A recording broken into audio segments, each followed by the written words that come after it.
안녕하세요. 허브공동체입니다. 저희 허브공동체는 매주 일요일 오후 2시에 양재 온누리교회 기쁨홀에서 예배하고 있습니다. 영상으로 예배하시는 분들 유튜브를 통해서 예배하실 수도 있고요. 카카오톡 온누리교회 허브대학부를 통해서 모든 프로그램에 신청이 가능합니다. 인스타그램에서는 허브_워십을 추가해 주시면 저희의 영적인 콘텐츠를 볼 수 있습니다. 여러분이 현장에서든 아니면 온라인에서든 하나님의 은혜로 가득하기를 바랍니다. 가슴에 손을 얹고 저를 따라해 주시겠어요? 하나님은 나를 사랑하십니다. 나는 그 사랑을 신뢰합니다. 주님은 나의 길과 진리 생명 되십니다. 주님은 나의 유일한 길과 진리 생명이십니다. 나는 절대로 이전과 같지 않을 것입니다. 아멘. 오늘은 하나님의 드레스 코드라는 제목을 가지고 여러분과 은혜를 나누고자 합니다. 저희 아버지는 제가 어릴 때부터 의류업을 하셨어요. 항상 원단 공장에서 좋은 원단을 찾으셨고요. 한국과 일본을 다니시고 홍콩을 다니시면서 새로운 디자인을 연구하시기도 하셨습니다.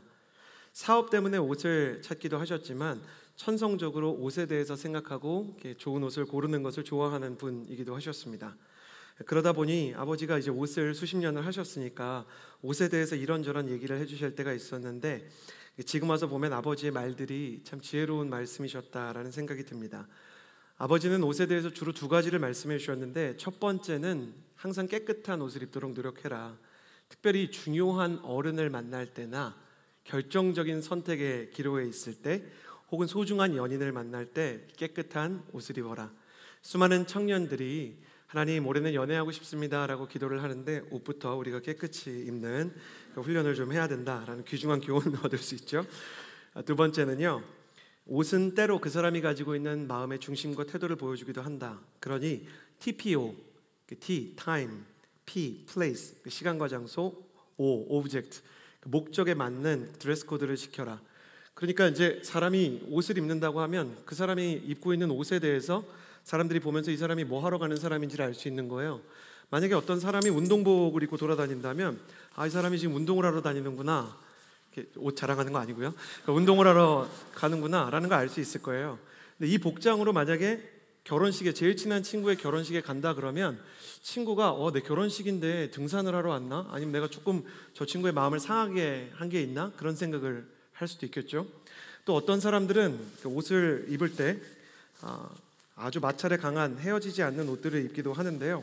건축 현장에 있을 때나 아니면 이제 시멘트나 모래가 관련된 일들을 해야 되는 분들은 작업복을 입는 거죠. 근데 만약에 어떤 사람이 공사 현장에서 작업복을 입지 않고 정장을 입고 있다면 사람들은 저 사람은 일하러 온 사람이 아니라 뭔가 계약을 하거나 아니면 중요한 결정들을 하는 사람이거나 사무직에 있는 사람인가 보다, 이렇게 생각을 할 거예요. 일하러서 정장을 입었다 그러면 그 사람은 또 이렇게 문제가 될 수 있겠죠. 그리고 어떤 사람이 만약에 완전히 올블랙 수트를 입고 있다 그러면 혹시 이 사람이 중요한 자리에 가거나 혹은 누군가의 장례를 애도하기 위해 가는 사람일 수도 있겠다라고 생각할 것입니다. 성경을 보면서 되게 놀라는 것은요, 하나님도 TPO에 맞는 드레스 코드를 요구하실 때가 있다는 겁니다. 특별히 마태복음 22장 9절에서 14절 말씀에 하나님의 드레스 코드가 나오는데요, 함께 읽어보면 재미있을 것 같습니다. 마태복음 22장 9절에서 14절까지의 말씀입니다. 같이 읽어볼까요? 시작. 너희는 길거리로 나가 만나는 사람마다 잔치에 오라고 초대하라. 그래서 종들은 길거리에 나가 악한 사람이나 선한 사람이나 눈에 띄는 대로 사람들을 모두 모아들였다. 그렇게 해서 결혼잔치 자리는 손님으로 가득 차게 되었다. 그런데 왕이 손님들을 보려고 들어갔다가 거기 어떤 사람이 예복을 입지 않은 것을 보고 물었다. 이복의 친구, 그대는 어떻게 결혼 예복도 입지 않고 여기에 들어온 거요? 그는 아무 대답도 할 수 없었다. 그러자 왕이 종들에게 말했다. 이 사람의 손과 발을 묶어 바깥 어두운 곳으로 내쫓으라. 거기서 슬피 울며 이를 갈 것이다. 이와 같이 초대받은 사람은 많지만 선택받은 사람은 적다. 하나님의 드레스 코드가 나오는 장면, 마태복음 22장에 나옵니다. 이 비유는 소위 천국 잔치 비유라고 사람들이 부르는 예수님의 비유입니다. 하나님께서 하나님의 종들, 그러니까 믿는 사람들, 선교사님이나 또 저와 여러분 같은 사람을 통해서 믿지 않는 사람들을 길거리로 나가서 만나는 사람마다 복음을 전하라 말씀하십니다. 저와 여러분이 만나는 사람들에게 복음 전할 수 있는 하나님의 종이 되기를 주님의 이름으로 축복합니다. 그렇게 사람들을 초청하는데 악한 사람이나 선한 사람이나 죄인이나 착한 사람이나 상관없이 눈에 띄는 대로 나에게 중요한 사람들을 모두 데려오기 시작했어요. 그렇게 해서 결혼잔치가 손님으로 가득 차게 됐다라고 이야기를 합니다. 그런데 초청받은 사람들 중에서 쫓겨난 사람이 있습니다. 그래서 이 비유의 결론에 뭐라고 써 있냐면 초대를 받은 사람은 되게 많은데 끝까지 그 자리를 지킬 수 있는 선택받은 사람은 적었다라고 얘기하는 것입니다. 성경은 사람들이 쫓겨났는데 쫓겨난 사람들이 쫓겨난 이유는 결혼 예복을 입지 않았기 때문이다. TPO에 맞지 않는 복장을 했기 때문이다. 천국에 들어갈 때도 하나님이 원하시는 드레스 코드가 있다는 것이죠. 이 드레스 코드를 지키지 않으면 심지어 천국에 들어갈 수 없다는 비유가 기록이 되어 있는 다소 섬찟한 말씀입니다. 그러니 우리가 이 말씀을 보면서 하나님이 원하시는 드레스 코드가 대체 무엇인지 알아야 되지 않겠습니까? 문제가 있는데 예수님께서 비유를 주실 때 해석을 해주시는 경우도 많았거든요. 그런데 예수님이 이렇게 비유를 하시고 나서 여기서 말하는 결혼 예복이 뭔지를 설명하지 않고 승천하셨어요. 그러니까 제자들에게는 도대체 예수님께서 말씀하셨던 드레스 코드, 이 결혼 예복이 뭘까라는 궁금증이 끊임없이 제기되었을 것입니다. 그런데 이 말씀이 선포된 후로 20년쯤 지났을 때 하나님께서는 사도 바울을 통해 로마서를 적어주시면서 이 드레스 코드, 결혼 예복이 무엇인지를 알려주십니다. 함께 오늘 말씀 로마서 13장 14절의 말씀을 같이 읽겠습니다. 13장 14절입니다. 시작. 오직 주 예수 그리스도로 옷 입고 정욕을 채우려고 육신의 일을 애쓰지 마십시오. 아멘. 사도 바울의 서신서에서 옷을 입으라는 표현이 많이 나오는데 이 옷은 예수 그리스도를 믿는 믿음과 예수 그리스도와 동행하는 삶을 이야기합니다. 예수 그리스도로 옷 입으라. 천국에 들어가기 위해서 하나님께서 원하시는 드레스 코드는 예수 그리스도로 옷 입는 것이라는 뜻인 것입니다. 그리스도는 하나님의 드레스 코드에 맞는 옷이 되십니다. 그러면 교회는 무엇인가? 교회는 이렇게 생각하면 될 것 같아요. 하나님의 의류 매장입니다. 그래서 여러분이 하나님께서 원하시는 예수 그리스도의 옷을 이곳에서 입고 나갈 수 있도록 도와주는 거고요. 매장 직원 이서진이라고 합니다. 만나서 반갑습니다. 사이즈별로 잘 준비되어 있을 것이라고 생각이 됩니다. 하나님께서는 교회라는 의류 매장을 통해서 성도들이 그리스도의 옷을 얻을 수 있도록 문을 열어주십니다. 그러면 이 예수 그리스도라는 옷값은 얼마입니까? 값은 완전히 무료인데 로마서에 따르면 예수 그리스도의 옷을 입기 위해서는 믿음이라는 대가를 지불해야 된다. 믿음으로만 이 옷을 살 수 있다라고 얘기합니다. 그런데 믿음이란 무엇일까요? 예수 그리스도께서 우리에게 옷 입혀지기 위한, 예수께서 우리를 완전히 덮기 위한 그것에 필요한 값이 되는 믿음이란 무엇일까요? 예수님께서 우리를 사랑하신다는 것을 믿으면 그것만으로 충분한 것일까요? 십자가와 부활, 예수님께서 마구간에서 태어나셔서 세상에 계시다가 십자가를 지시고 부활하셨다는 것을 역사적인 진실이라고 믿는 것이 믿음일까요?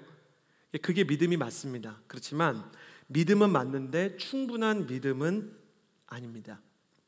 예수 그리스도를 향한 믿음에 대해서 우리는 로마서 1장부터 지금 13장까지 쭉 달려오고 있는데 로마서 1장에서 4장까지의 내용을 우리가 잃어버렸을 것 같아요. 1장에서 4장을 통해서 사도 바울은 뭘 얘기하냐면 이 복음 전체를 얘기하기 위해서요.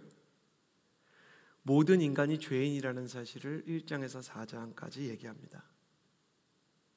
믿음의 가장 첫 번째 단추는 뭐냐면 내가 죄인이라는 사실을 인정하는 것이고 5장부터 8장까지 나아가는 사도 바울의 다음 논의는 우리가 죄인이기 때문에 예수 그리스도께서 우리를 위해서 십자가에 못 박혔다는 것입니다. 그러니 믿음의 기초는 회개이고 내가 죄인이라는 사실을 인정할 때만 로마서가 이야기하는 예수 그리스도의 성령의 역사와 그리고 구원의 역사를 향해 나아갈 수 있는 것입니다. 내가 죄인인데도 나를 사랑하셔서 예수님께서 세상에 오셨고 내가 죄인이기 때문에 예수님께서 십자가를 지셨다는 것을 찢어지는 가슴으로 인정하는 것이 그 회개하는 마음이 믿음의 기초입니다.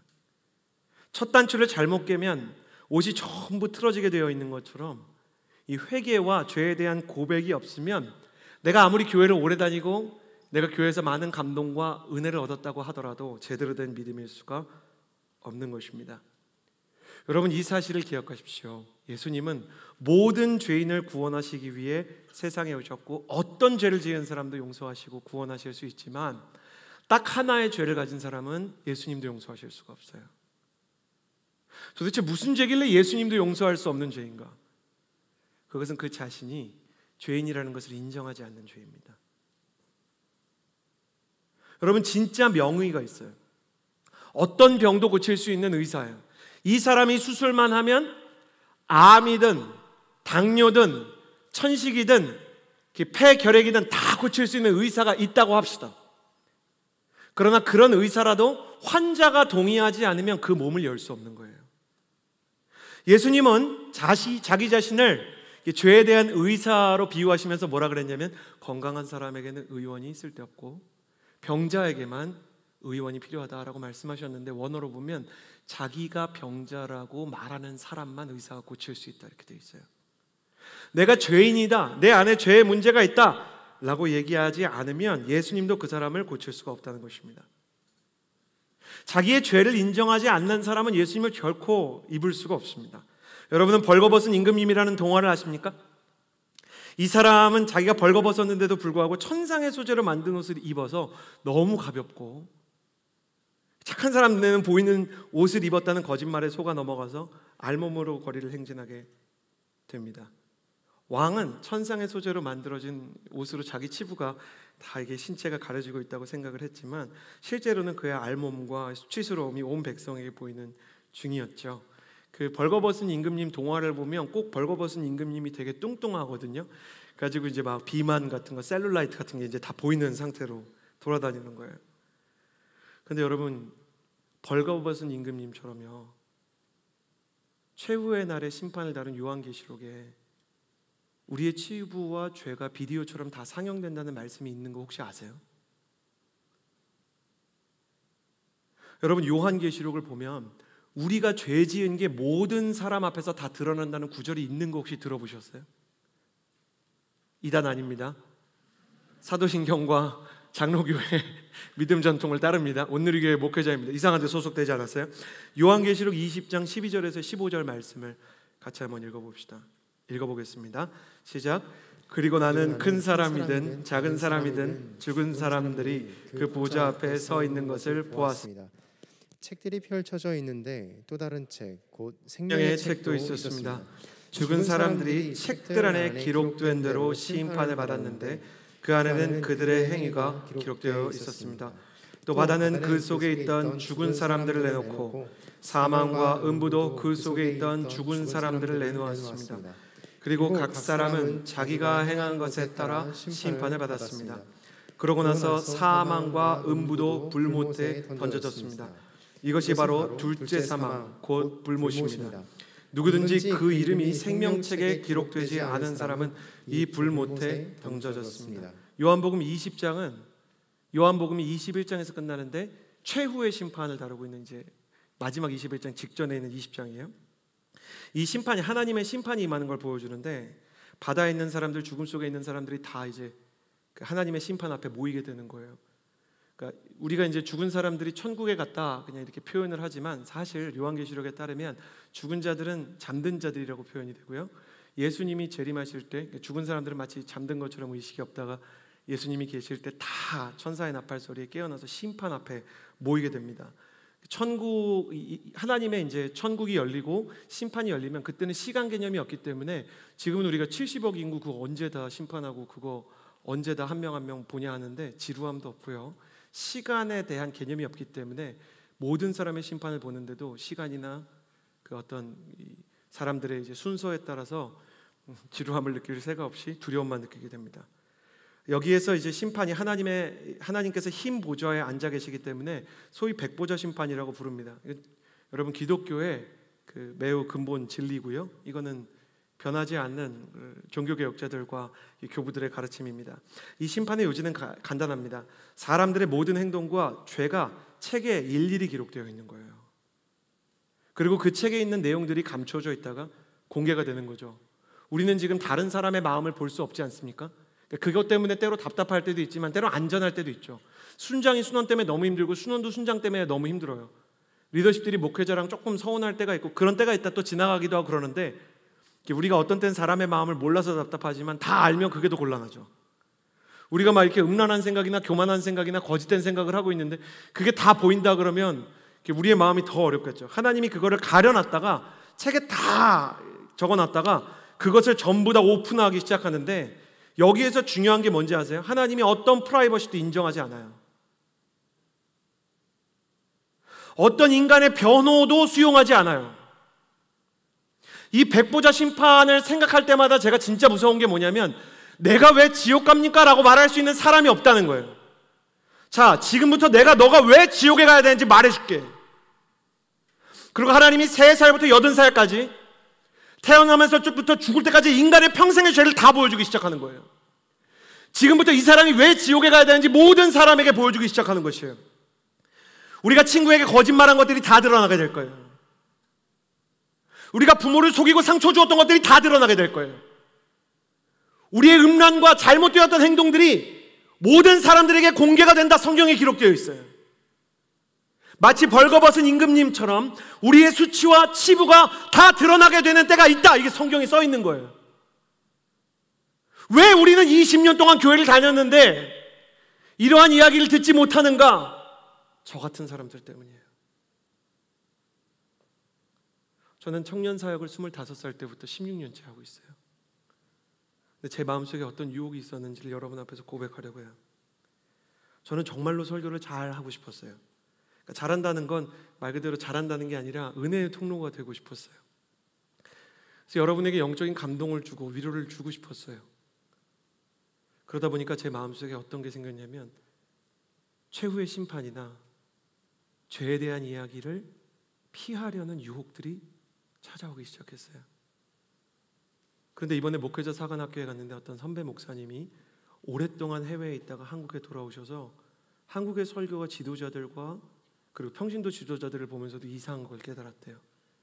마치 경쟁이라도 하듯이 하나님이 너를 사랑한다는 얘기를 더 감동적인 방식으로 전달하는데 최선을 다하고요. 반면에 죄와 십자가와 심판과 회개에 대해서는 말하지 않더라는 거예요.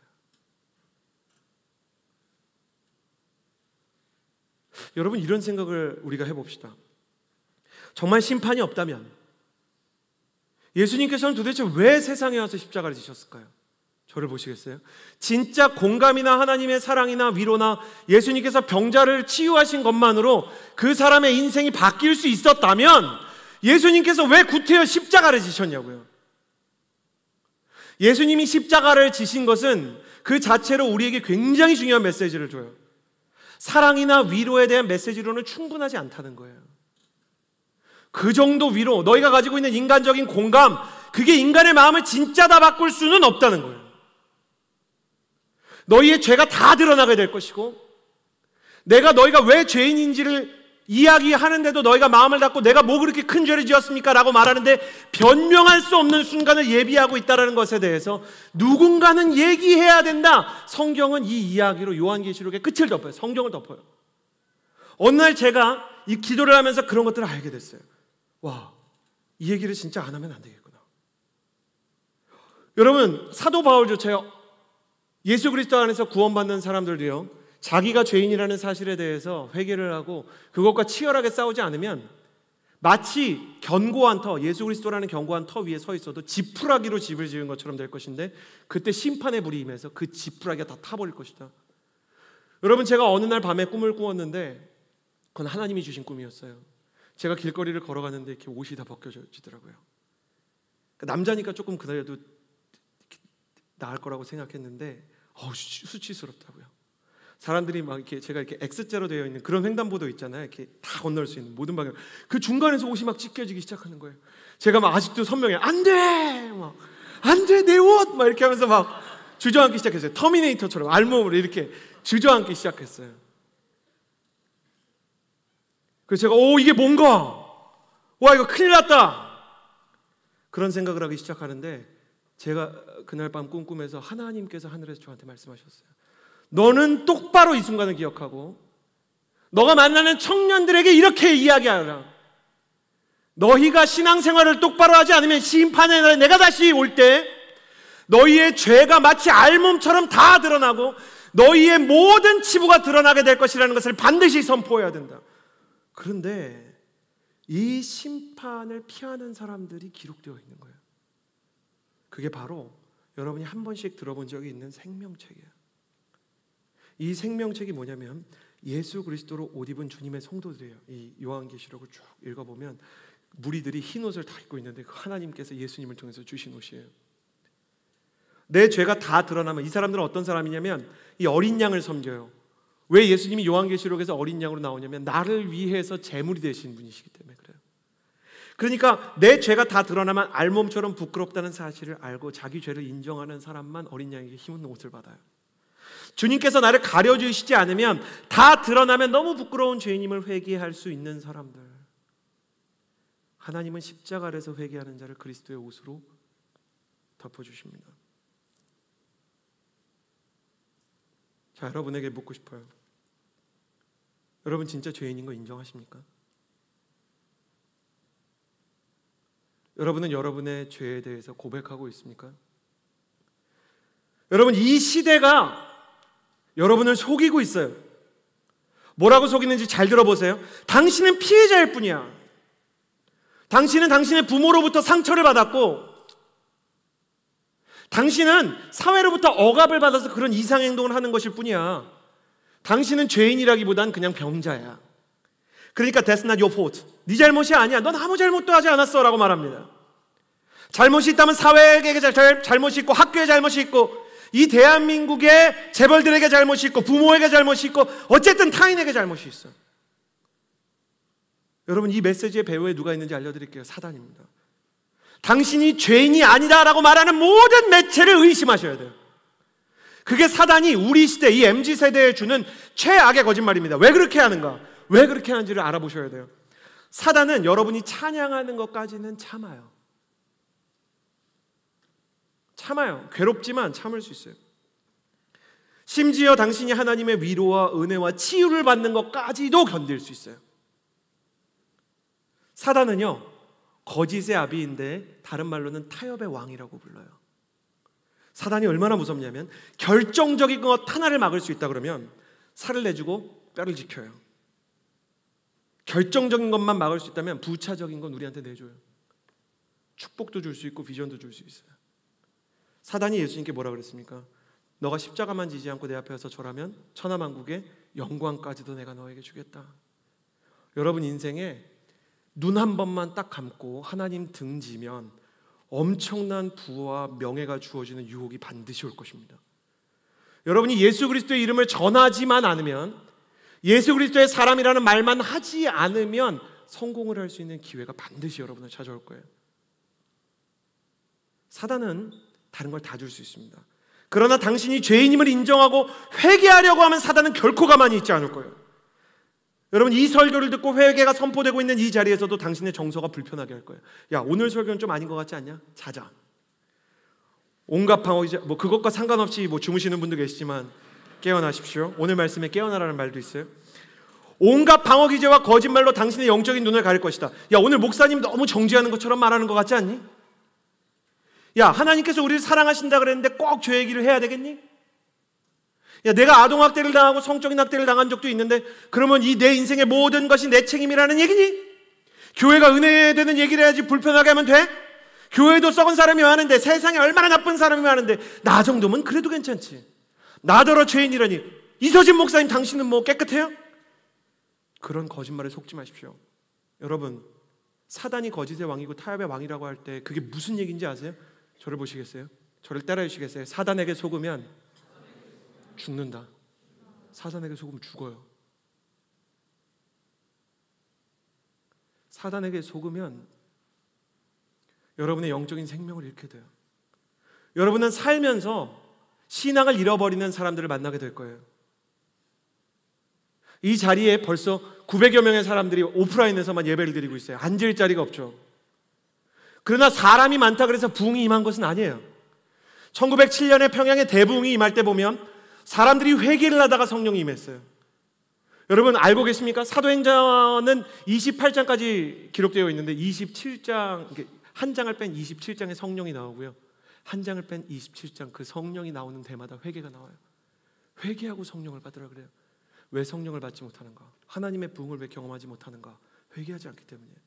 내가 죄인이라는 것을 인정하지 않기 때문이죠.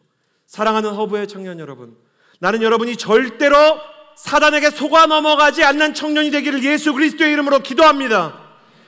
성령 하나님, 허브의 청년들이 사단의 거짓말에 속지 않도록 주의 진리와 주의 길과 주의 생명을 발견하는 법을 알게 하여 주옵소서.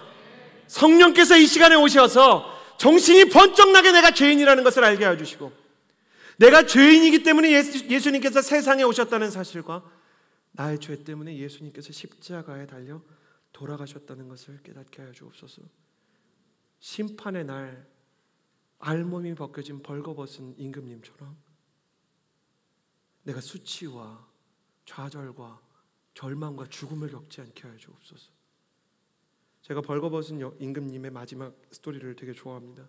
이 설교를 준비하면서 마지막 스토리를 보면서 애처럼 울었어요. 그 스토리는 임금님이 어리석었다는 데서 안 끝나는 거 혹시 아세요?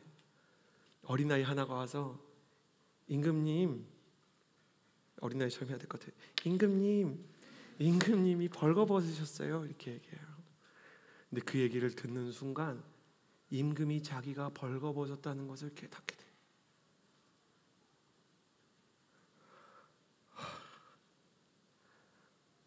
와, 내가 어릴 때 읽었던 그 동화를 읽는데 마음이 견딜 수가 없는 거예요. 하나님, 내가 벌거벗은 걸 알게 해주십시오. 하나님, 당신이 나를 불쌍히 여겨서 내가 지금 죄가 있는데 그거를 가려준 거를 내가 알게 해주십시오. 만약에 저 스크린에 내 죄가 뜬다 그러면 내가 어떻게 설교를 하겠습니까? 여러분, 살아있는 동안에는 하나님께서 내 죄를 가려주시지만 하나님의 성령께서 내게 어린아이처럼 오셔서 목사님이 지금 죄를 짓고 있습니다. 주님께로 가셔서 예수 그리스도를 옷 입어야 됩니다 라고 말할 때, 와, 내가 정신 번쩍 들게 해주십시오. 그리고 내가 뭐라고 기도했을까요? 하나님, 내가 허브에 설교하러 갈 때 미안합니다. 제가 어린아이가 아닌데 어린아이처럼 제 말이 들리게 해주십시오. 우리 청년들에게 당신이 지금 벌거벗고 수치스럽기 일보 직전입니다 라고 말할 때 두려워지게 해주십시오. 하나님, 어떻게 하면 우리 청년들이 하나님을 좀 두려워하게 할까?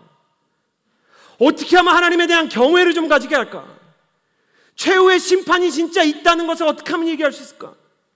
예레미야와 이사야가 소리를 지를 때 이스라엘 백성이 듣지 않았지만 그들이 정말 하나님의 성령을 힘입어서 소리친 것처럼 나도 이 시대에 평안과 위로와 진통제만 주는 그런 거짓 선지자는 되지 않게 하여 주옵소서. 사랑하는 여러분, 성령께서 어린아이처럼 여러분에게 지금 말씀하고 있어요. 당신이 지금 벌거벗었어요. 그리스도를 옷 입지 못하고 있어요. 당신이 지금 가지고 있는 그 일주일간의, 아니 여러분의 지금 이 청년의 시기에 가지고 있는 음란과 교만과 거짓을 하나님 앞에 회개하지 않으면 당신의 인생에 큰 화를 입게 될 것입니다. 당신이 죽어서도 하나님의 심판 앞에서 예수 그리스도의 용서를 받을 수 없고, 당신이 회개하지 않고 죄인이라고 하지 않으면 삶에서 하나님이 당신이 죄인이라는 것을 알려주시기 위해 고난을 주실지도 모릅니다. 하나님께서 여러분에게 고난을 주실 수 있고 징계하실 수 있다는 사실을 혹시 알고 계십니까?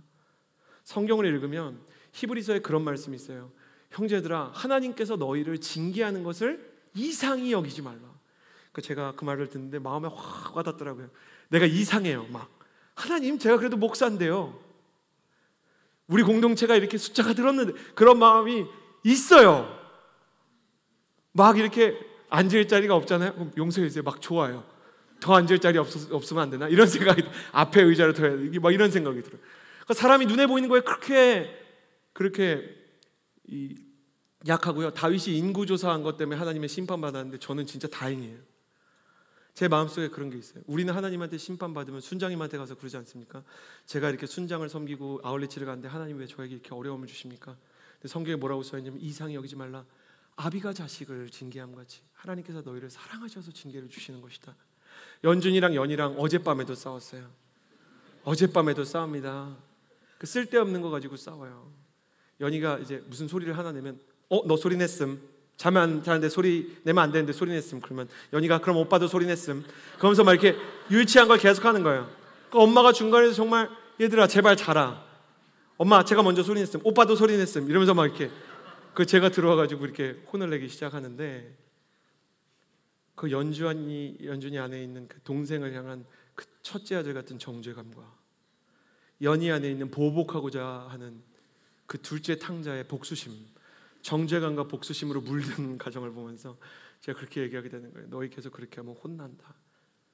어제는 다행히 이 아이들이 그냥 잤지만 사실 제가 율법적으로는 이 아이들이 조용히 했기 때문에 혼낼 수 없었지만 내면에서는 회개가 되지 않아요. 연희가 죄인인데 연준이 이렇게 생각하겠죠. 연희는 오빠가 죄인인데 이렇게 생각하는 거죠. 근데 그렇게 계속 잘못된 태도를 갖고 가면 가끔 이 아이들이 무릎 꿇고 손들게 하게 해요. 그럼 무릎 꿇고 손들고 있는 애를 보는 아빠 마음이 어떠냐면 애들이 울기 시작하거든요. 그럼 마음이 엄청 약해져요. 그리고 제발 빨리 이걸 끝내고 싶어요, 제가. 근데 저한테는 복음의 원칙이 있어요. 잘못한 걸 말해야 돼요.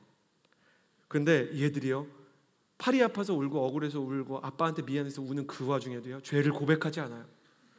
자기가 알거든요. 손을 들고 있는 채로 뭘 잘못했어. 그러면 아는 게 티가 나요. 근데 어떻게 하냐면 눈물을 흘리면서도요, 그러니까 이게 말하지 않겠다는 거예요. 어떤 사람이 예수님의 십자가로 못 가냐? 자존심이 센 사람이에요. 오리개는 자존심에 꽃이 떨어져야 자존감에 열매가 맺힌다 그랬어요. 자존심을 갖고 끝까지 버티다가 이제 결국 징계를 견딜 수 없는 수준이 되면 이제 회개가 시작돼요. 아빠 사실은 연희를 미워했어요. 그럼 이제 연희도 오빠를 한테 화냈어요. 바보 똥꼬라고 불렀어요. 그 둘이 이제 회개를 하기 시작하죠. 그러면 이제 막 안아주는 거예요. 여러분, 하나님이 여러분이 형제를 미워하고 정말 온갖 잘못을 하는데도 그래도 괜찮아라고 얘기하시는 분이라고 생각했다면 오산입니다.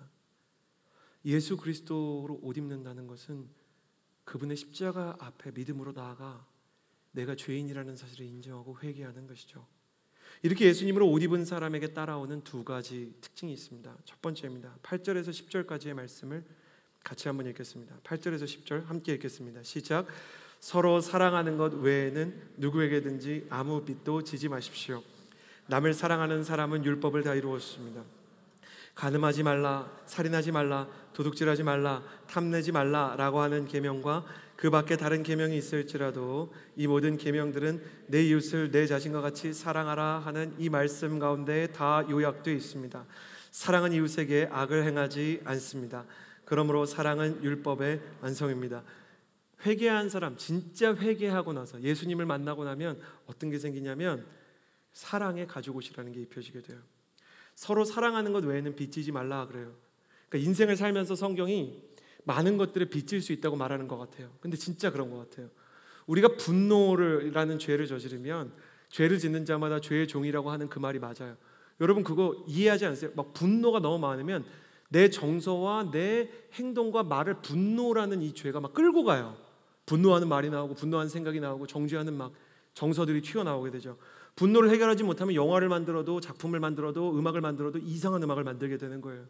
내 안에 있는 음란을 해결하지 못하면 막 이상한 것들이 내 안에서 튀어나오고 이상한 가지 말아야 될 장소에 가고 말 걸지 말아야 될 사람에게 말을 걸게 돼 있어요. 그것들이 우리를 빚지게 하고 끌고 간다는 거예요. 여러분 아예 모르면 진짜 큰일이에요. 여러분 여러분을 지금 끌고 가고 있는 건 뭡니까? 어떤 사람은 성공에 대한 욕심이에요.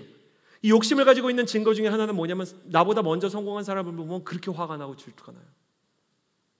어떤 사람은 음란해요. 그래서 교회에서 예배를 드리면서도 어디 예쁜 형제, 잘생긴 예쁜 형제가 아니죠. 예쁜 자매, 미안합니다. 예쁜 자매, 잘생긴 형제 없나 그런 걸 찾아요. 그래가지고 예쁜 사람을 보잖아요. 그러면 저 사람 인스타그램 계정 알아서 DM 보내야지. 그런 생각으로 그냥 예배 전체를 소비해버려요. 당신이 만약 그런 생각하고 있잖아요. 저 사람한테 나중에 DM 보내야 되겠다. 예배 내내 그런 생각하면 절대 하나님의 뜻이 아니에요. 당신 지금 사단의 음란에 빚져가지고 끌려가고 있는 거예요. 당신 아주 빚쟁이가 돼버린 거예요. 그럼 여기서 벗어나는 게 뭐냐? 사랑에 빚져서 사랑에 끌려가는 거예요. 사랑에는 상상을 초월하는 능력이 있습니다. 한 과학자요, 뇌의학자가 사이코패스에 대해서 연구를 하다가 사이코패스의 두뇌와 일반인의 두뇌가 보통 사람과 다르다는 걸 알게 됐어요. 이 사람은 MRI와 CT와 자기 공명 많은 케이스를 통해서 사이코패스와 일반인의 두뇌를 비교하기로 결정을 했는데 사이코패스의 두뇌를 찍는 데까지는 성공을 했어요. 감옥에 가서.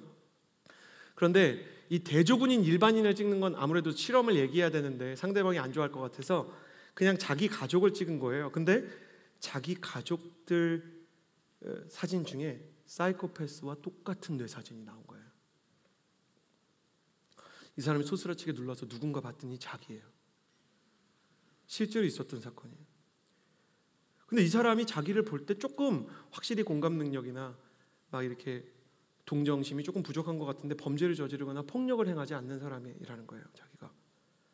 그래서 너무 놀래가지고 자기 자신의 인생을 돌아보면서 연구를 하기 시작해요.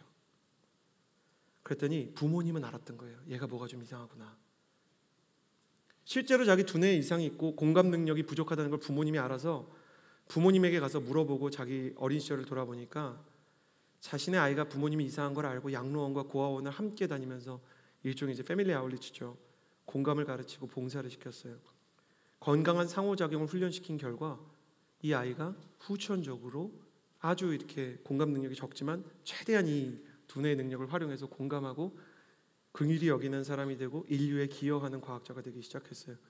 그래서 이 사람은 자기의 상태를 그냥 공개하면서 자기 인생을 공개하면서 2020년에 사이코패스 뇌과학자라는 책을 썼어요. 부모의 사랑이란 사이코패스의 두뇌와 인생까지도 변화시키고 있는 능력을 가지고 있음이 증명된 케이스였어요. 사랑이라는 건 정말 위대한 거예요.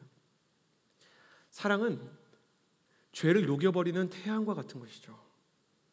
우리가 회개를 해야 되는 이유는 우리가 죄를 고백할 때 하나님의 사랑이 우리가 가지고 나간 이 암세포와 같은 죄를 녹여버리고 이것을 막 방사선 치료처럼 다 쏘여서 죽여버리기 때문이에요. 창세기를 보면 아담과 하와가 선악과를 먹고 자기 알몸에 대해서 부끄러움을 느꼈어요. 저는 진짜 여러분을 위해서, 저를 위해서, 우리 모두를 위해서 기도하는데 죄를 지었을 때 수치심과 불편함이 있어야 되고 죄에 대한 설교가 있을 때 마음 가운데 그게 막 불편하고 걸려야 돼요. 근데 그게 안 걸리면 어떻게 되는 거냐? 그거는 문둥병이에요. 성경은 문둥병에 대해서 끔찍하다고 얘기하죠. 이 문둥병은 뭐냐면 감각을 잃는 병이에요. 문둥병의 가장 전형적인 증상은 꼬집거나 뺨을 맞아도 아프지 않아요. 어떤 사람이 통각을 잃으면 행복할 것 같지만 레고를 밟아도 발을 문에 찧어도 심지어 차에 손가락이 끼어도 아프지 않으면 서서히 통각 때문에 피할 수 있었던 재앙들을 피하지 못해서 손가락이 잘라지고 발가락이 잘라져요. 추운 날씨에 발가락이 얼어붙는 것을 깨닫지 못하다가 신체의 일부가 막 코가 떨어져 나가는 일들이 있는 거예요. 여러분 만약에 진짜 아무 느낌도 없다면, 죄에 대해서 지금 들으면서 아무런 불편함도 느끼지 못한다 그러면 진짜 심각한 거죠. 아담과 하와는 그래도 최초의 죄인이어서 그랬는지 수치심을 느꼈어요. 죄를 지으면 반드시 수치심이 따라옵니다. 그것이 하나님이 만드신 영적 세계의 법칙이에요. 하나님께서는 아담과 하와를 죽음 가운데로 내몰아야 됐고 수치심 가운데 그냥 말라 죽게 만들어야 됐어요. 그런데 창세기를 읽어보면 하나님이 어떻게 하는지 아세요? 손수 가죽옷을 지어주세요. 짐승을 이렇게 죽여가지고. 그리고 그 짐승 옷을 통해서 그들의 수치와 아픔을 가려주시도록 한 거죠. 많은 신학자들이 이때부터 사람들이 몸만 못 보게 된 게 아니고 서로의 마음도 함부로 추정할 수 없게 되었다 이렇게 얘기해요. 하나님이 수치를 보호해 주시고 죽을 때까지 심판을 유예해 주시고 사랑으로 덮어주신 거예요. 뿐만 아니라 누군가가 죽어야만 이 수치와 이 허물이 덮어진다는 이 가죽옷의 이야기는 로마서 13장과 연결되어 있어요. 예수 그리스도께서 바로 우리를 위해서 죽어서 십자가에서 가죽옷이 되신 하나님의 가죽옷이에요. 하나님은 죄로 물든 우리를 심판하는 그 순간에도 차마 사랑을 거두지 못하는 우리 아버지이세요.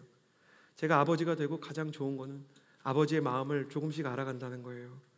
아직도 물론 아는 게 별로 없어요. 좋은 아빠는 아닌데 조금씩 그래도 하나님 아버지의 마음은 배워가는 것 같아요. 형제 여러분, 이렇게 얘기하면 갑자기 뜬금없을 수 있는데 결혼해서 아빠 되기를 주님의 이름으로 축복합니다. 아빠 되기 싫으세요? 아빠 되기를 주님의 이름으로 축복합니다. 자매들은 하지 마세요. 자, 자매 여러분, 나는 여러분이 결혼해서 엄마가 되기를 주님의 이름으로 축복합니다. 자매가 훨씬 더 적은 거 보니까 형제 여러분 많이 힘써야 될 것 같긴 한데 아빠가 되고 엄마가 돼 보니까 가장 큰 축복이 하나님의 마음을 알게 돼요. 아들을 혼내고 딸을 혼내면서도 이 아이들이 잘못을 고백하고 인정하면 언제든지 안아줄 준비가 되어 있어요. 딸의 잘못을 지적하고 훈계하는 순간에도 내 마음속에 딸을 그만 혼내고 싶은 마음이 사라지지 않고 존재하는 거예요. 진짜로 혼나는 아이보다 혼내는 부모의 마음이 더 아플 수 있다는 것을 배워가는 중이에요. 아이들이 혼이 나면 특히 첫째 연준이는 이렇게 정죄감이 강한 그 첫째 아들 같은 율법 정신이 아주 투철한 애예요. 그래가지고 아빠 오늘은 아빠 엄마 말고 나 그냥 혼자 자야 돼. 그래요. 스스로한테 벌을 줘요. 그리고 아빠 오늘은 내가 간식 같은 거 먹으면 안 될 것 같아. 나 잘못했잖아. 그 모습을 보고 뭔 쓸데없는 소리야 이게 아니라 저 안에서 내 모습을 보고 허브의 모습을 봐요. 우리 허브에 그런 사람들이 많다는 걸 내가 알게 됐어요. 하나님, 저는 죄인이라서 오늘은 나가면 안 되는데요. 제가 어제도 보지 말아야 될 걸 봤거든요. 그러니까 오늘은 은혜의 만나를 먹으면 안 돼요. 제가 미워하는 사람이 있거든요. 오해하는 사람이 있어가지고요. 예수님 깨끗해지고 돌아올게요. 근데 하나님이 원하는 건 뭐냐면 아니야. 회개하면서 나한테 와. 그럼 내가 예수 그리스도의 가죽 옷으로 너를 덮어줄게. 이 사랑 안에 들어가는 것을 진정한 은혜라고 부르는 거예요. 우리는 예수 그리스도의 십자가와 그분의 가죽 옷의 사랑에 빚진 자입니다. 그러므로 우리 삶에서 그 십자가의 사랑이 일정 이상 우리 자신을 채우면 소위 말하는 오버플로잉, 여러분이 그 궁금해하는 흘러넘침의 역사가 일어나요. 흘러넘치면 어떻게 되느냐? 이게 붓다가 흘러넘치면 주변의 초원까지 다 그 은혜의 생수가 막 적시기 시작하는 겁니다. 그럼 어떻게 되냐면 다른 사람을 사랑하고 용서하는 일들이 일어나게 되는 것이죠. 오늘 말씀에서는 사랑의 빚진 자는 사랑의 율법을 완성하게 된다 이렇게 얘기합니다. 사랑하기에 비효율적인 모든 장애물을 제거해야 됩니다. 사랑을 따라 순종하기에 가장 효과적인 내면 세계와 스케줄을 만들려는 훈련이 우리에게 필요하다는 말입니다. 예배의 자리는 사랑의 장애물들을 분별하고 그 장애물을 치워달라고 기도하는 자리여야 됩니다. 미움이나 질투가 찾아오면 세상과 사단이 여러분에게 그렇게 얘기할 거예요. 야, 네가 미워할 만한 이유가 있어. 그리고 그 이유를 나누는 게 나눔이야. 그러니까 너가 그 사람을 왜 미워하는지 너가 발견한 그럴 만한 이유를 나누는 게 순모임이야 라고 얘기하는 거예요. 거짓말이에요. 내가 미워할 만한 이유를 나눠도 되는데 그래도 내 안에 미움이 있다는 것을 인정하고 같이 기도해주고 예수님 앞으로 나아가야 진짜 순모임이고 진짜 예배인 거죠. 예수님의 사랑과 십자가의 보혈로 그 장애물이 정복되기를 원하는 게 예배고, 상처의 진들로부터 여러분이 자유케 돼서 여러분의 과거의 학대와 상처가 완전히 무너져 내리는 역사가 일어나게 되는 것이 예배입니다. 나는 여러분을 축복합니다. 여러분이 인생에서 어떤 상처와 아픔을 겪었던 그 상처와 아픔이 견고한 진이 돼서 여리고 성벽처럼 여러분 아무리 어렵게 하든 그 사단의 상처의 진과 성벽들이 무너져 내려가는 역사가 청년의 때 허브에서 일어나게 되기를 주님의 이름으로 축복합니다. 상처의 능력은 강력해요. 무시할 만한 게 아니에요. 어둠의 능력은 아주 견고해요. 그러나 예수 그리스도의 십자가가 그 상처의 거대한 능력보다 더 큰 줄을 믿습니다. 상처를 내 힘으로 해결을 못해요. 죄악을 내 힘으로 해결을 못해요. 근데 예수 그리스도의 십자가가 그 모든 것을 부셔버리는 것이죠. 감정적으로 동의가 되지 않아도 예수님 앞으로 나아가서 예수님의 마음을 구하면서 그 장애물과 싸우기로 결단하셔야 돼요. 감정이 동의가 안 돼도. 두 번째, 예배의 자리에서 그렇게 장애물들을 분별하고 막 영적으로 싸우면 두 번째 삶의 자리에서는 그 사랑이 완성되지 않아도 사랑을 표현하고 전달하는 일에 도전해야 됩니다. 여러분, 모든 관계에는 이별이 있을 거예요. 여러분, 허브랑도 이별하게 되고 저랑도 이별하게 되고요. 사랑하는 연인과 결혼을 하게 되더라도 둘 중에 한 명은 먼저 보통 세상을 떠나요. 부모님도 우리보다 먼저 세상을 떠나고 내가 내일 죽을지도 모릅니다. 아직 사랑의 유통기한이 남아있을 때 그 사랑을 표현하고 전달하고 섬김의 기회가 있을 때 하셔야 됩니다. 지금 내게 맡겨진 사람이 사랑해야 되는 사람입니다. 그 사람은 아니겠지라고 생각되는 사람이 있을 거예요. 하나님은 당신이 그 사람까지도 사랑하기를 원하십니다. 원수까지도 사랑하고 용서하는 일에 한번 도전해보아라. 좌절하고 쓰러져도 너는 원수를 향해서 용서의 손길을 내미는 것까지 해야 한다. 왜 해야 되는가? 우리가 아직 원수 되었을 때, 죄인 되었을 때 예수님께서 우리를 위해서 손을 내미셨기 때문에 내가 원수를 용서하려고 하지 않으면 예수님을 닮아가는 일은 절대로 일어날 수 없다는 것입니다. 세상이 거짓말들을 기가 막히게 잘 만듭니다. 책으로도 씁니다. 세상은 요즘에 이런 말을 합니다. 피해자에게 용서를 강요하지 말라. 이 말의 가장 큰 함정이 뭔지 아세요? 이 말을 듣는 모든 사람이 자신을 피해자로 여기게 한다는 겁니다. 가해자가 이 말 듣고 감동 느끼는 거 보셨어요? 그리고 저런 말에 속기 시작하면 내가 가해자라는 사실, 내가 죄인이라는 사실은 새까맣게 잊혀지기 시작해요. 여러분, 왜 이런 세상의 말들이 여러분의 마음 가운데 막 새겨지고 인스타그램에 도배되는지 아세요? 저와 여러분, 우리 세대에게 하나님의 말씀이 임할 자리가 없기 때문이에요. 하나님의 말씀을 따르든지 세상의 메시지를 따르든지 둘 중에 하나만 따라가세요. 둘 다 따라가려고 하지 말고. 내가 불리할 때는 피해자고 상처 입은 자라서 내 부모 탓하고 세상 탓하고 권위자 탓할 거면 그 길로 가세요. 그러나 내가 진짜 이 말이 너무 고통스럽고 괴롭지만 원수를 사랑하라는 말이 어쨌든 예수님의 말인 걸 인정하면 저 말은 뒤로 해야 되는 거예요. 피해자에게 용서를 강요하지 말라고 가르치지만 하나님은 당신에게, 나에게, 우리에게 용서를 권해도 되는 분입니다. 왜 그런가? 예수님은 우리의 죄에 가해를 입은 피해자로서 가해자인 우리를 용서했기 때문입니다. 연준이가 연희를 때리잖아요. 그럼 아빠한테 미안하다 그래요. 본능적으로 아는 겁니다. 가해자인 연희에게도 당연히 사과를 해야 돼요. 우리가 회개를 할 때 피해자한테도 반드시 가야 됩니다. 근데 어떤 사람은 왜 하나님한테도 회개해야 되냐? 그래요. 둘 다 있어야 되는데 왜 하나님한테 가야 되냐면 하나님이 모든 사람의 부모이기 때문이에요. 여러분이 지나가다가 어떤 어린아이한테 오뎅 국물을 미처 피하지 못하고 쏟아서 애 손이 뜨거워지면 쇼핑카트를 잡고 있는 엄마한테 미안하다고 안 하겠습니까?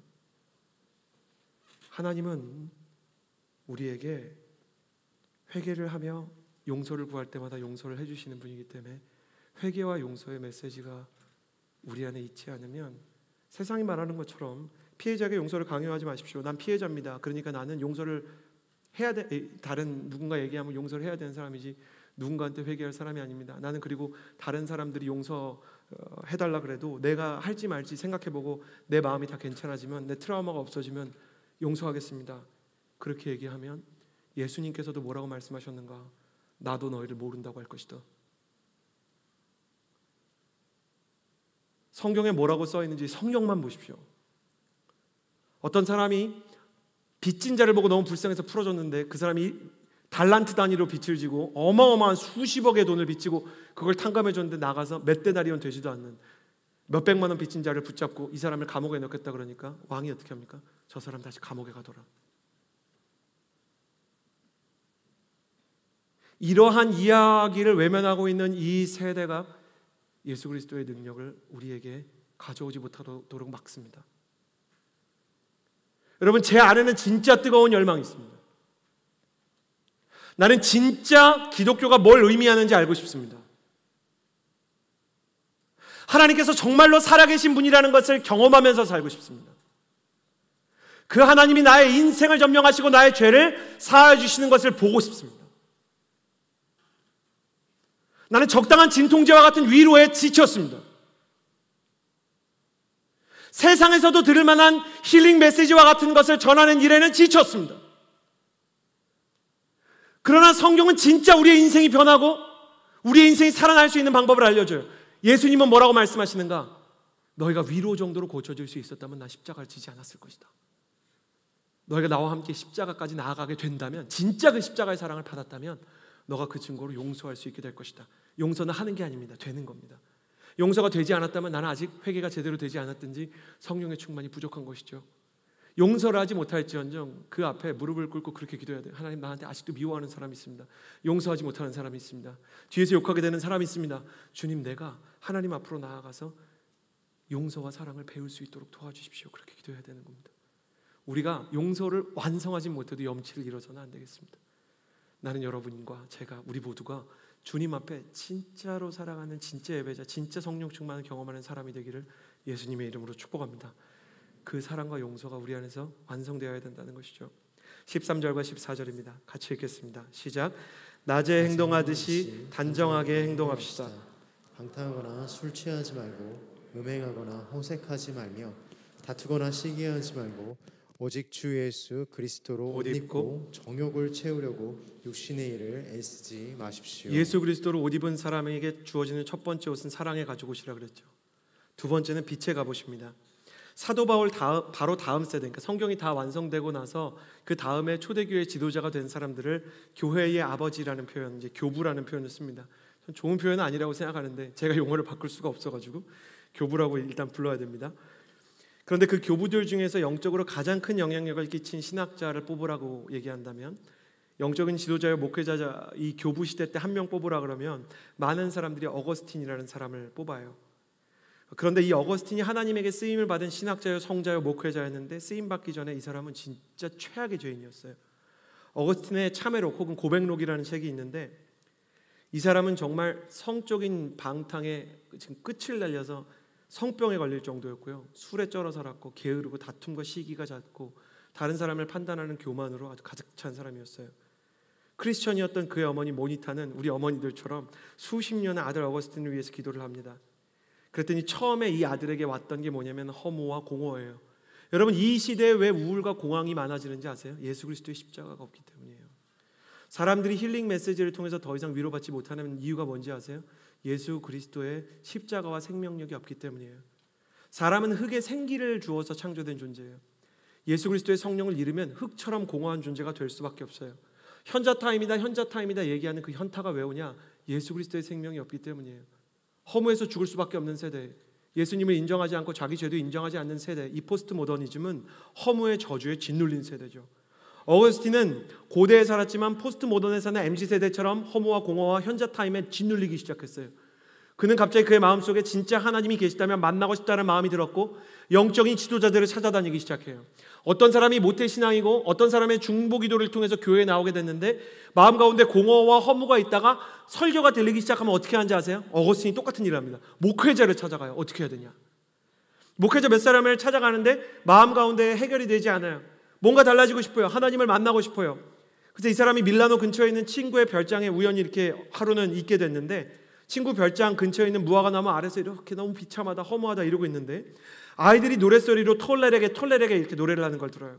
톨레레게란 들고 읽어라는 노래인데, 이 사람이 로마 문화에 아주 능통한 식자거든요. 근데 그런 동요가 없어요. 옛날에는 멜로 차트처럼 노래가 많지 않아가지고 동요도 이제 몇 개 없던 시대인데, 어거스틴이 들어본 적이 없는데 더 소름 돋는 건 주변에 어린아이가 없어요. 그래서 이 사람이 갑자기 성경을 들고 읽으라는 얘기구나, 하나님의 음성이구나 딱 들어서 읽었던 게 이 로마서 13장 13절에서 14절이에요. 낮에 행동하듯이 단정하게 행동합시다. 방탕하거나 술 취하지 말고 음행하거나 호색하지 말며 다투거나 시기하지 말라. 6개의 죄가 나와요. 방탕, 술 취함, 방탕 이제 나태하고 아주 이제 사람이 고삐 풀린 거죠.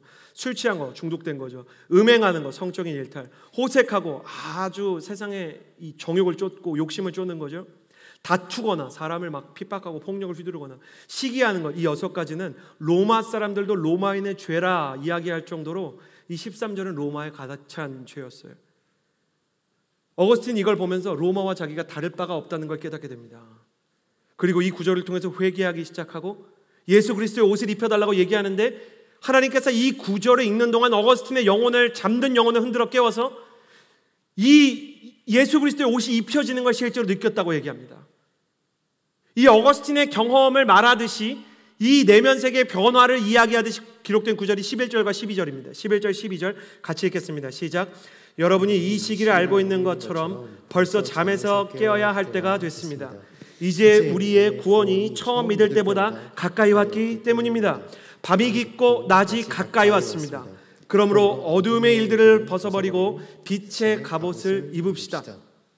11절에 보면 잠에서 깨어야 될 때가 됐다는 거예요. 사람이 느끼는 때가 온다는 거예요. 여러분, 나는 여러분이 허브를 다니는 동안, 아니 이번 주가 여러분이 나 깨어야 되는데, 나 이렇게 살면 안 되는 것 같은데, 오늘 말씀이 전해지고 예배가 드리는 동안 나 뭔가 회개해야 될 것 같은데, 달라져야 될 것 같은데 라는 마음이 들기 시작하면 마치 그런 거예요. 여러분 그런 거 아시죠? 알람도 안 맞췄는데 좀 일어나야 되는 것 같은데 막 섬찟한, 지금 안 일어나면 왠지 직장에 늦을 것 같은 그 본능 아시죠?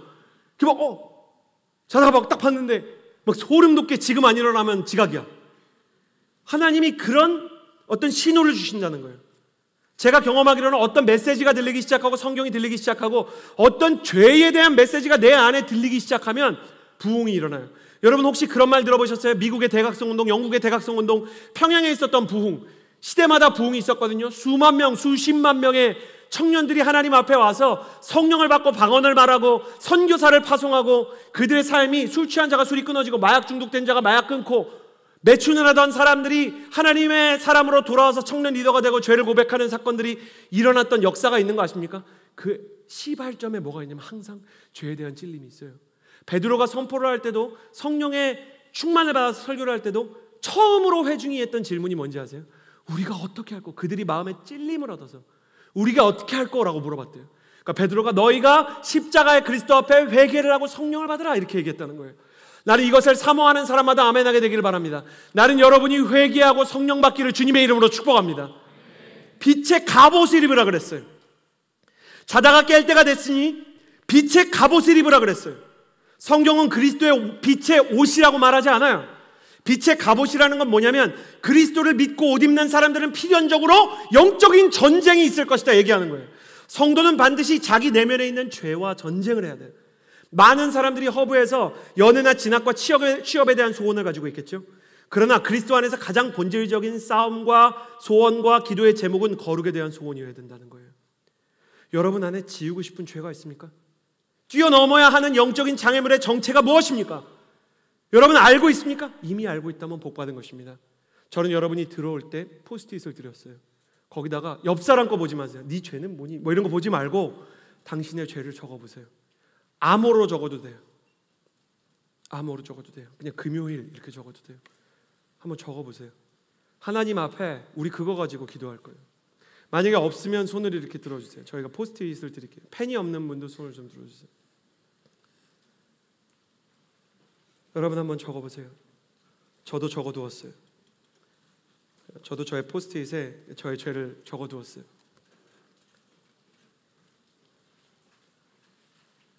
여러분이 그것을 알게 되기를 바랍니다. 또 한편에는 뭐를 적냐면 성도는 반드시 자기 시대에 숨어있는 죄악을 발견하고 저항해야 됩니다.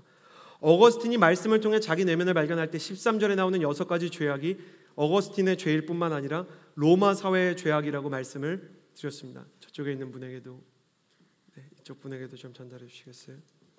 이 시대를 보십시오. 우울과 공황이 청년들을 뒤덮고 있고 권세가 있는 사람은 힘없는 사람을 함부로 대하고 어린아이들이 학대를 당하고 있습니다. 세상은 가정의 구성 기준을 자기 마음대로 정합니다. 하나님께서 지으신 성별도 자기 마음대로 선택할 수 있다라고 얘기합니다. 기독교는 캐캐 묵은 것이며 성경은 억압으로 가득 차 있다며 하나님의 이름을 조롱합니다. 선교사로 지원하는 청년들이 줄어들고 모든 신학교에서 목회자 지망생들도 감소하기 시작했습니다. 제가 진짜 너무 가슴 아픈 것은 저는 신학대학원에는 경쟁률이 반드시 있어야 된다고 생각하거든요. 그래야 하나님이 어떤 안 되는 사람을 하나님의 섭리로 거르시기 좋잖아요. 근데 이번에 몇몇 신학교를 제외하면, 이쪽에 있는 분들, 손 들고 있는 분들 발견해 주세요. 몇몇 신학교를 제외하면 신학교들이 미달이 됐어요. 쓰기만 하면 목회자 후보생이 될 수 있는 시대가 되었어요. 마치 사무엘상의 엘리 시대처럼 영적인 지도자는 잠들어 있고 사사기처럼 성도들도 길을 잃습니다. 그런데 감사한 것은 아이 사무엘은 영적으로 침몰한 엘리 곁에서 시대를 깨우는 하나님의 사람이 되었습니다. 시대를 깨우는 하나님의 사람으로 하나님께서 어린 사무엘을 준비하기 시작하셨어요. 링컨과 밀버포스는 노예제도로 가득 찬 미국과 영국에서 성경 말씀 하나에 의지해서 노예를 해방시켰습니다. 하영조 목사님은 반일 감정에 닫혀있는 일본의 복음의 문을 열기 위해서 사랑으로 러브소나타의 선교의 문을 열기 시작했습니다.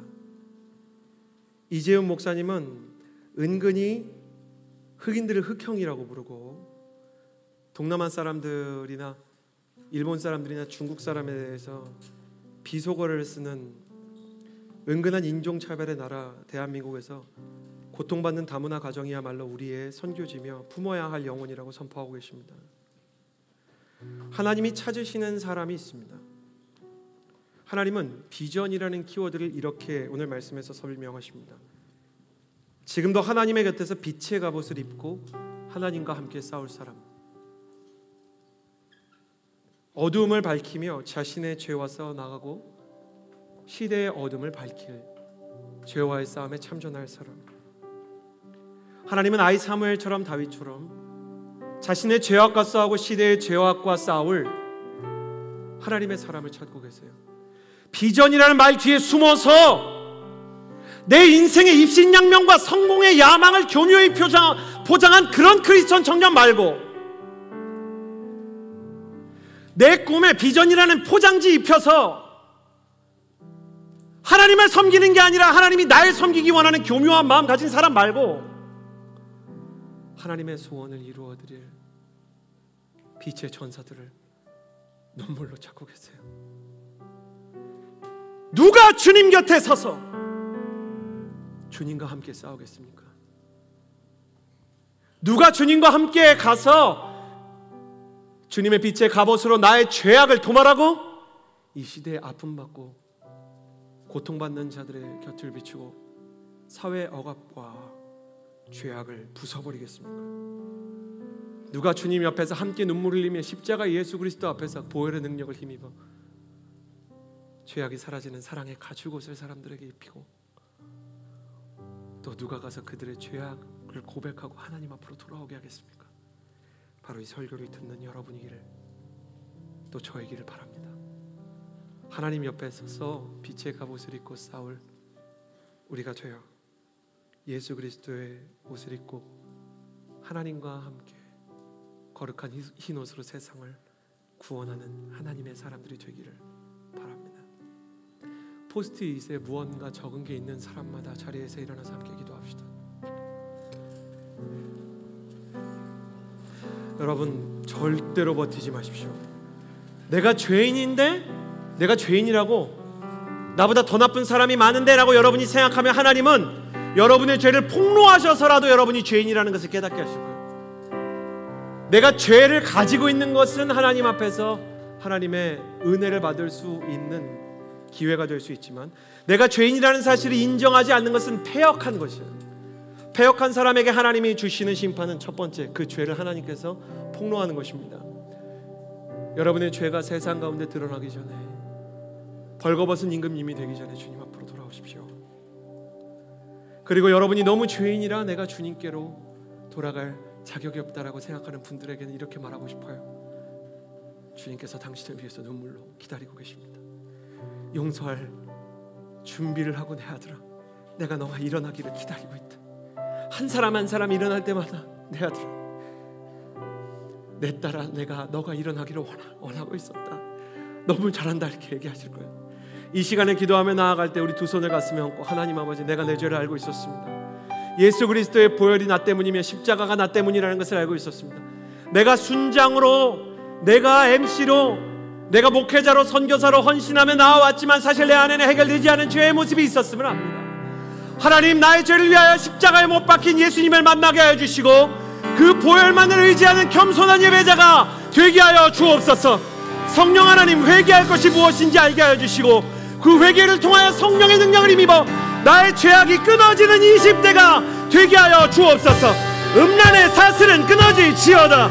교만의 사슬은 끊어질지어다. 중독의 사슬은 끊어질지어다. 그렇게 하나님의 도움이 필요한 십자가 앞에 예배자들마다 두 손 중에 한 손을 하늘로 향하여 들고 한 손을 가슴에 들고 주여 한번 부르짖고 기도합시다. 주여!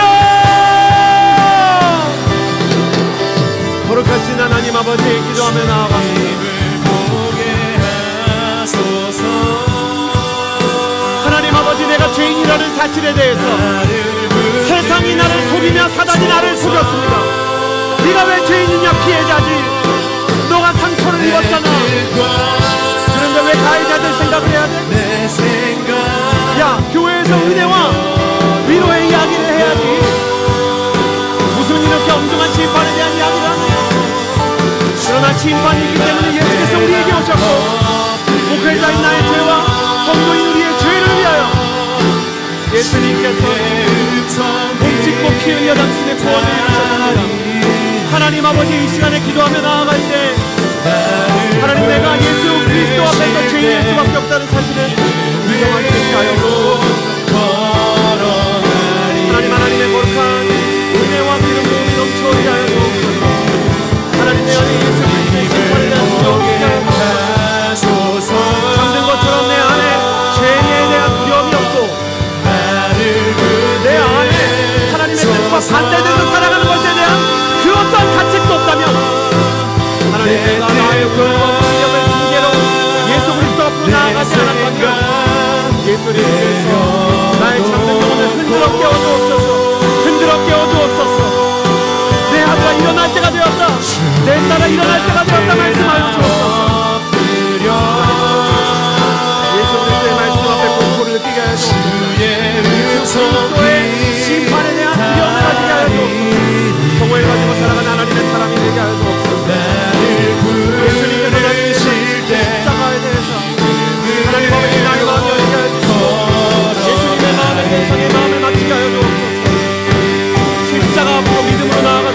번 더 기도합시다.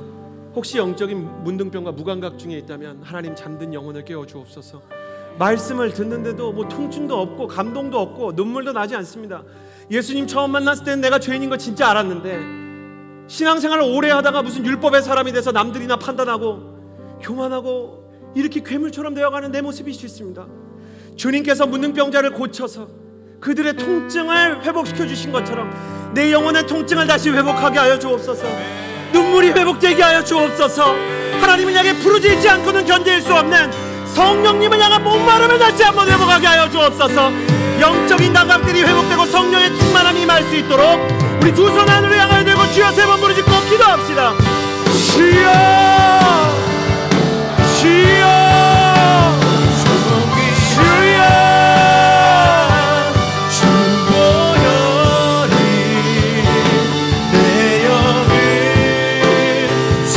신하신 하나님 아버지,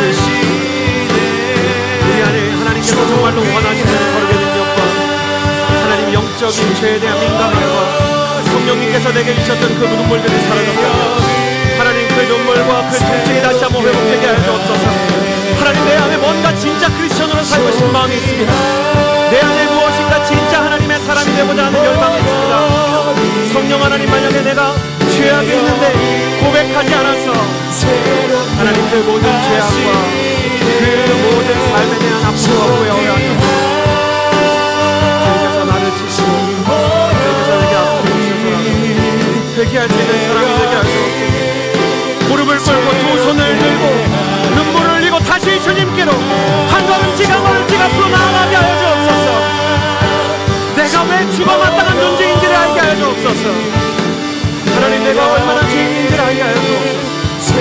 예수 그리스도의 사랑과 은혜로 나의 중독과 죄악이 끊어질 수 있음을 믿게 하여 주옵소서. 성령의 능력을 경험하고 세상의 악과 죄악에 대항하여 싸울 수 있는 하나님의 사랑을 믿게 하여 주옵소서. 하나님의 기름 부음과 능력을 더하여 주옵소서.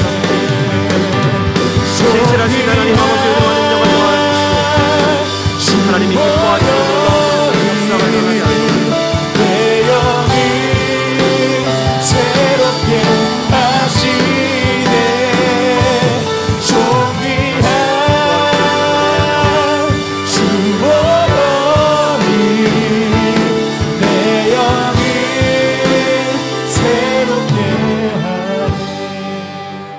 마지막으로 기도할 때 이걸 믿으셨으면 좋겠어요. 십자가의 능력이 나의 모든 죄와 중독의 능력보다 크다는 사실을 경험하게 하여 주옵소서. 하나님 너무 많은 상처가 있고 내 안에 고장난 마음이 있어서 고쳐질 것 같지 않습니다. 하나님 나는 두려움을 못 이깁니다. 우울함을 못 이깁니다. 공황장애를 이기지 못합니다. 내 안에 있는 음란의 중독과 교만한 마음이 꺾일 것 같지 않습니다. 그러나 주님께서 말씀하십니다. 너희에게 내가 그리스도의 옷을 입혀줄 것이고 십자가의 보혈로 씻어줄 뿐만 아니라 성령의 검으로 그 죄와 너를 잘라주겠다 말씀하십니다. 사랑의 빛 외에는, 예수 그리스도의 빛 외에는 어떤 것에도 비치지 않는 하나님의 청년들로 너희를 만들어주겠다 말씀하십니다. 이 시간에 마지막으로 기도할 때 나의 중독과 죄가 이 20대의 순수한 신앙의 때부터 잘려나가는 승리를 경험하게 하여 주옵소서. 죄악과 견고한 지는 무너질지어다. 주님 앞에 기도하며 마지막으로 나아가겠습니다. 거룩하신 하나님 아버지, 기도하며 나아갑니다. 중독과 우울과 불안과 두려움은 끊어집니다. 내 안에 있는 내면의 상처와 아픔과 내 안에 있는 하나님 기뻐하시지 않는 술 중독, 담배와 마약의 유혹을 받는 사람들, 음란물에 매여있는 우리 형제들, 미움과 질투와 분노에 매여있는 사람들도 주님께서 고쳐주십니다. 믿는 자에게 능치 못함이 없으며 예수께서 고치지 못하는 사람이 없는 줄 압니다. 예수님께서는 모든 일을 고치시며 모든 일을 구원하십니다. 십자가를 붙들고 회개하며 나아가는 모든 청년을 환영하십니다. 예수 그리스도의 십자가가 우리의 죄를 끊습니다. 예수 그리스도의 십자가가 우리의 모든 죄악을 끊습니다. 하나님 아버지, 주님께서 가지고 계시는 그 은혜와 사랑으로 주님께서 우리의 모든 죄악을 끊어버리시기를 소원합니다. 나의 일부가 되어버린 이 죄악들, 나의 일부가 되어버린 중독들, 우울함들, 공황들, 두려움들, 내 안의 거짓들, 하나님께서 내게 주시는 모든 두려움들로부터 자유케 되는 역사가 있게 하나님 은혜와 능력으로 사랑으로